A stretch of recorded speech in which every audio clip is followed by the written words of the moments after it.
দেশি বিদেশি তারকা এনে জাঁকালো উদ্বোধনী অনুষ্ঠান কিংবা মাঠের বাইরে নানা আয়োজন করে সফল করা যাবে না বিপিএল। ফ্র্যাঞ্চাইজি ভিত্তিক এই আসরকে সফল করতে দলগুলোর পাশে দাঁড়াতে হবে বিসিবিকে, বলছেন চ্যাম্পিয়ন ফরচুন বরিশালের স্বত্বাধিকারী মিজানুর রহমান। বিসিবির নতুন কমিটি এই মৌসুম শুরুর আগে লভ্যাংশ দেবার কথা বললেও এখন অনেকটাই ফিকে হয়ে আছে সেই সম্ভাবনা। 2012 সালে আড়ম্বর আয়োজনে পথ চলা শুরু হয় বাংলাদেশ প্রিমিয়ার লিগ বা BPL টি-20।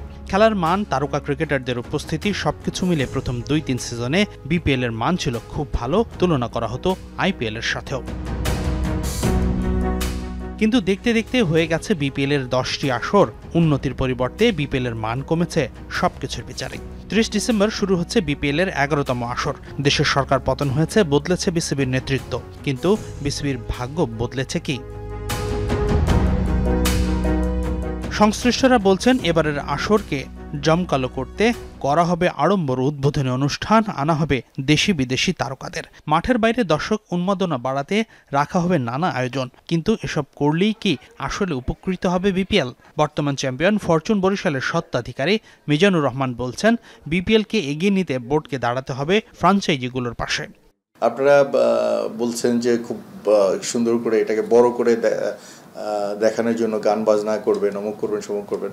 I don't think so it is a good way to মানে বিপিএলকে বড় করার জন্য এটা গুড ওয়ে না। আপনাদেরকে বিপিএলকে বড় করতে হলে ফ্র্যাঞ্চাইজিগুলোকে আপনাকে সাপোর্ট দিতে হবে। ফ্র্যাঞ্চাইজিগুলো যখনই স্ট্রং হবে তখন বিপিএল অটোমেটিক স্ট্রং হয়ে যাবে। লম্বা সময় ধরে বিপিএল এর লভ্যাংশের শেয়ার চেয়ে আসছে বিপিএল এর দলগুলো। ভেন্যুর সংখ্যা বাড়িয়ে হোম অ্যান্ড অ্যাওয়ে সিস্টেম করে টিকিট বিক্রির অর্থের চাওয়াটাও বেশ পুরনো। বিসিবি থেকে নাজমুল হাসান পাপনের বোর্ড চলে যাবার পর এবার সেই চাওয়া পূরণ হবে এমনটাই ধারণা ছিল ফ্র্যাঞ্চাইজিদের। তবে সেই সম্ভাবনাও নাকি ফিকে হয়ে এসেছে।